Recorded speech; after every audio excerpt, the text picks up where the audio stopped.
चलिए दोस्तों, तो आज का लेक्चर स्टार्ट करते हैं हम। आज का लेक्चर काफी इम्पोर्टेंट होने वाला है क्योंकि हम कुछ आज नई चीजों के बारे में पढ़ने वाले हैं। सबसे इम्पोर्टेंट चीज, जैसे आज कुछ लोगों ने मुझसे पूछा कि फॉर्म 16 क्या होता है। फॉर्म 16 क्या होता है, तो मैं आपको बता दूं फॉर्म 16 क्या होता है। ये सारी चीजें हम बिल्कुल स्टेप बाय स्टेप पढ़ेंगे और समझेंगे क्या होता है फॉर्म 16 क्या होता है, फॉर्म 16A क्या होता है और किस तरीके से इन सब का यूटिलाइजेशन होता है। बट उनसे पहले मैं उन सब चीजों से पहले मैं आपसे एक कॉन्सेप्ट खुद मैं आपसे पूछना चाहता हूं, मैं जानना चाहता हूं कॉन्सेप्ट के बारे में। चलिए मान लीजिए मैं एक बात कहता हूं, जैसे मैंने आपको बताया था जीएसटी क्या होता है, जीएसटी का सिस्टम किस तरह से काम करता है। हम सामान परचेज करते हैं तो जीएसटी पे करते हैं सामने वाले दुकानदार को या फिर होलसेलर को, और जब हम सामान खरीदते हैं तो हम खरीदते समय जब हम सामान खरीदते हैं तो सामने वाले से जीएसटी लेते हैं, और जब हम जब सामान सेल करते हैं तो उस समय पे हम कलेक्ट करते हैं सामने वाले से जीएसटी। तो ये सारी चीजें हमने डिस्कस ऑलरेडी हम प्रीवियस लेक्चर्स में कर चुके हैं, सारी की सारी चीजें डिसाइड कर चुके हैं। अब जो मेन इंपॉर्टेंट चीजें हैं, मैं आपसे कुछ क्वेश्चन पूछना चाहता हूं। मान लीजिए कि आपने 1 लाख रुपए का जो है सामान आपने परचेस किया। उस 1 लाख के सामान को आप 1.5 लाख में क्या करते हैं, उसको सेल कर देते हैं। अब अगर आप 1.5 लाख रुपए में वो सामान सेल करते हैं तो आप मुझे एक बात बताइए कि ये बात गवर्नमेंट तक कैसे पहुंचेगी। गवर्नमेंट तक ये बात कैसे पहुंचेगी? तो अगर आपको गवर्नमेंट तक बात पहुंचानी है तो सबसे मेन चीज, उससे कुछ टूल्स हैं, जिससे कुछ टेम्पलेट्स हैं, इससे कुछ फॉर्मूलाज है जिसके थ्रू आप ये बात गवर्नमेंट तक पहुंचाएंगे कि हाँ, मैंने इस मंथ में 1.5 लाख की सेल करी है और हमारा 1.5 लाख का 1 लाख का हमने परचेस किया है। कैसे करेंगे? इसके लिए सबसे मेन चीज आता है GSTR 1, GSTR 3B, या फिर एनुअल रिटर्न ना लिख के GSTR 9 और GSTR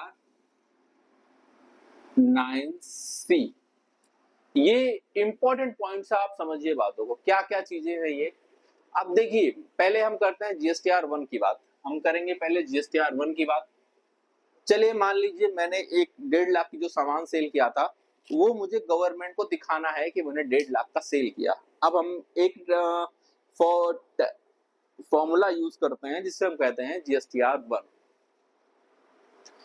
अब जो GSTR 1 हमें दिखानी है वो किस फॉर्मेट में होती है, तो गवर्नमेंट ने इसके लिए एक फॉर्मेट दे रखा है एक्सेल का, जिसमें आप उसमें अपना date, invoice number, HSN code, अपना जो टैक्सेबल अमाउंट है उसके ऊपर जो जीएसटी लगी है, आपका जीएसटी सामने वाले को जिसको आपने सेल किया उसका जीएसटी नंबर, और अगर आपने डायरेक्टली किसी कंज्यूमर को सेल किया है तो सामने वाले को जीएसटी नंबर नहीं, वो आपको B2C में दिखाना होता है। B2B B2C का कॉन्सेप्ट मैं आपको बता दूं। B2B का मतलब है बिजनेस टू बिजनेस। अगर सामने वाले के पास जीएसटी नंबर है, सामने वाला रजिस्टर्ड है अंडर जीएसटी, उस वक्त उसको कहेंगे B2B, business to business. B2C का मतलब होता है अगर आप किसी कंज्यूमर को डायरेक्टली कर रहे हैं, अब हर कंज्यूमर के पास जीएसटी नंबर नहीं होता, तो उस केस में क्या आएगा, उसको कहेंगे B2C, बिजनेस टू कंज्यूमर या कस्टमर। अब ये चीजें तो हम समझ गए। अब हम जब जीएसटी फाइल करेंगे, जब हमने सेल की जीएसटी फाइल की, एग्जांपल समझिए अच्छे से, जब हमने GSTR 1 फाइल किया, तब सामने वाले को, गवर्नमेंट को वो सेल दिख गई कि ये क्या हमने सामने वाले बंदे ने 1.5 लाख की जो सेल किया है वो हमें दिखा रहा है। ठीक है। अब 3B का टाइम आया। अब हम गवर्नमेंट से कह रहे हैं कि हमने तो उस समय पे 1 लाख का तो परचेज कर लिया था, 1.5 लाख का हमने सामान सेल कर दिया। तो उसमें गवर्नमेंट कहती है ठीक है, आपने 1.5 लाख का सामान सेल किया, 1 लाख का परचेज किया, तो बचा हुआ डिफरेंस अमाउंट 50,000 है। अब 50,000 के ऊपर आपने एक्स्ट्रा जीएसटी कलेक्ट की होगी, वो आप हमें पे कर दो। तो हम 50,000 का अमाउंट जो है, 50,000 के ऊपर जो भी हमारी जीएसटी लगेगी, हम उसको पे करेंगे। अब एक बात समझिए, हमने ये पे किया तो गवर्नमेंट को पता चल गया।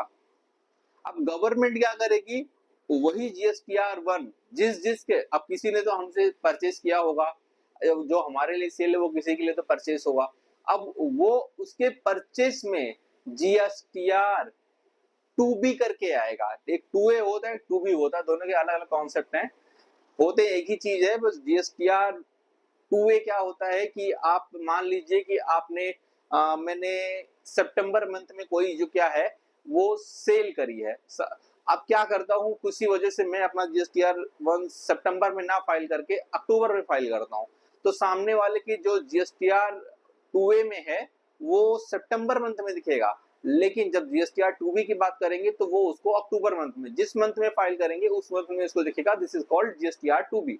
और गवर्नमेंट का रूल है जो आपके जीएसटीआर 2B में दिखता है आप उतना ही उसका क्रेडिट ले सकते हैं, उतना ही जीएसटी आप ले सकते हैं।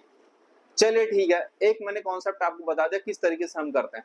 अब फॉर्म 16 क्या होता है, अब बात समझिए, मैंने क्या कहा था, एक बिजनेसमैन है, वो एक कमीशन देता है, सैलरी देता है, ठीक है।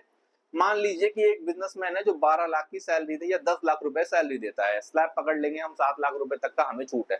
अब जो 3 लाख के ऊपर या फिर स्लैब वाइज जो हमारे एक मान लीजिए कि हमारे सैलरी पे टीडीएस कटते हैं, पहले बात समझ लेते हैं कि क्या होता है टीडीएस कॉन्सेप्ट। अब जैसे सैलरी हमने सामने वाले को दी, उसके ऊपर कुछ बनता है टैक्स, 10 लाख के ऊपर सैलरी, अगर 10 लाख तक सैलरी है तो कोई मान लीजिए एक टैक्स बनता है, हम स्लैब की बात अभी नहीं करेंगे, हम एग्जाम्पल के तौर पे चल रहे हैं। अब 10 लाख पे एक मान लीजिए कि 1.5 लाख रुपए का एक इनकम टैक्स बनता है। अब वो सामने वाला बंदा क्या कर रहा है कि वो टैक्स ही फाइल नहीं कर रहा है, वो अपना इनकम टैक्स रिटर्न फाइल नहीं कर रहा है। अब क्या गवर्नमेंट को जो 1.5 लाख रुपए मिलने वाले थे इनकम टैक्स के रूप में वो गवर्नमेंट को नहीं मिले, तो गवर्नमेंट क्या कहती है एक बिजनेसमैन से, अगर आप उसको सामने वाले को सैलरी दे रहे हो, एक एम्प्लॉय को सैलरी दे रहे हो, तो आप जो उसको सैलरी दोगे, आप जो एम्प्लॉय को सैलरी दोगे वो पहले ही इनकम टैक्स काट कर तब सामने वालों को आप सैलरी दोगे। This is called TDS, tax deducted at source. आप पहले ही उसका इनकम टैक्स जो है वो डिडक्ट कर लोगे और डायरेक्टली उसी के पैन कार्ड उसके खाते में जमा करवा दोगे, उसके पैन कार्ड, पैन नंबर उसका एक अलग खाता होता है, जो पैन नंबर में उसके जमा करवा दिया हमने वो टैक्स। अब उसको आईटीआर आपने पहले ही उसको पहले जमा करवा दिया इनकम टैक्स, अब जब वो आईटीआर फाइल करेगा तो उसको वो जो हमने 1.5 लाख का टैक्स जमा करवाया वो सामने वाले को दिख जाएगा, ठीक है। तो इस तरीके से गवर्नमेंट को अपना पैसा मिल गया। अच्छा, हर एक चीज पे होती है, मान लीजिए कि हम कमीशन, अगर कमीशन पे टीडीएस काट रहे हैं उस पर भी सेम होगा, अप्लाई होगा। मान लीजिए हमने किसी को 5-10 लाख रुपए 10 लाख रुपए कमीशन दे दिया और 10 लाख रुपए सामने वाला अपने इनकम टैक्स नहीं फाइल कर रहा, तो ऐसे हालत में गवर्नमेंट का होता है लॉस। अब गवर्नमेंट अपना लॉस तो नहीं बर्दाश्त करिए, इसीलिए जो रूल निकाला है टीडीएस का, इसीलिए गवर्नमेंट ने एक टीडीएस का रूल निकाला है कि आप टैक्सेस को एडवांस में पे कर दो। क्यों, कौन, क्योंकि बिजनेसमैन को कहती है कि तुम सामने वाले के बिहाफ में तुम ही आप उसको इनकम टैक्स उसका जमा कर दो। चलिए ठीक है, एक बात समझ में आई। अब मान लीजिए एक एम्प्लॉय है, मान लीजिए एक रवि नाम का एम्प्लॉय है। अब रवि कहता है कि आपने हमारा टीडीएस जमा कर दिया, हमें कैसे पता चला, वो तो हम कैसे पता करें कि हम आपने हमारा टीडीएस जमा कर दिया, तो इसके लिए होता है 26 एएस। समझिए बातों को, 26 एएस जब एक एम्प्लॉई या फिर जिसका जो टीडीएस कटा हुआ है, जो बिजनेसमैन ने जिसका टीडीएस काटा है, वो बंदा जब चाहेगा अपने पैन कार्ड के थ्रू रजिस्टर करेगा ई पोर्टल पे इनकम टैक्स के, तो सामने वाले का दिख जाएगा कि हाँ सामने वाले ने हमारा जो ये टीडीएस जमा कर दिया हमारे अकाउंट में, और हमारे पैन नंबर में वो दिख रहा है, हमारा जो लॉगिन करने के बाद हम वो चेक कर सकते हैं। लेकिन जो बिजनेसमैन रहेगा उसके पास जब वो टीडीएस भरता है तो उसके पास एक सर्टिफिकेट जनरेट होता है, सर्टिफिकेट जनरेट होता है, तो उसको कहते हैं फॉर्म 16 या फिर फॉर्म 16A, फॉर्म 16B। इस कॉन्सेप्ट समझिए। अगर मान लीजिए मैंने एक सैलरी किसी की सैलरी, मेरी एम्प्लॉय है, कोई मेरा एम्प्लॉय है और मैं उसको सैलरी दे रहा हूँ, आई एम ए बिजनेसमैन, तो सामने वाले को जब मैं उसको सैलरी दे रहा हूँ तो मैं उसको टीडीएस काट के दूंगा, तो उसी टीडीएस का मैं उसको सर्टिफिकेट इशू करूंगा, जो मुझे टीडीएस की वेबसाइट, जो ट्रेसिस की वेबसाइट होती है, जो मुझे फाइल करने के बाद मिलती है। अब चलो मैंने उसको दे दिया सारी चीजें, चलो ठीक है, उस टीडीएस का सर्टिफिकेट निकाल के सामने वाले को दे दिया। अब अगर मान जो हमने टीडीएस फाइल किया था उसको फॉर्म कहेंगे, फॉर्म 16A कहेंगे, और जो स्पेसिफिक सैलरी के लिए यूज होती है वो फॉर्म 16B। फॉर्म 16B सिर्फ और सिर्फ सैलरी के लिए इस्तेमाल होती है, बाकी जितने भी टीचर सर्टिफिकेट होंगे उसको फॉर्म 16A कहेंगे। तो ये होता है फॉर्म 16A। अगर कोई भी डाउट है तो आप कमेंट करके बताइए, मैं इसके ऊपर अलग से एक लेक्चर बना दूंगा डिटेल में। Thank you so much.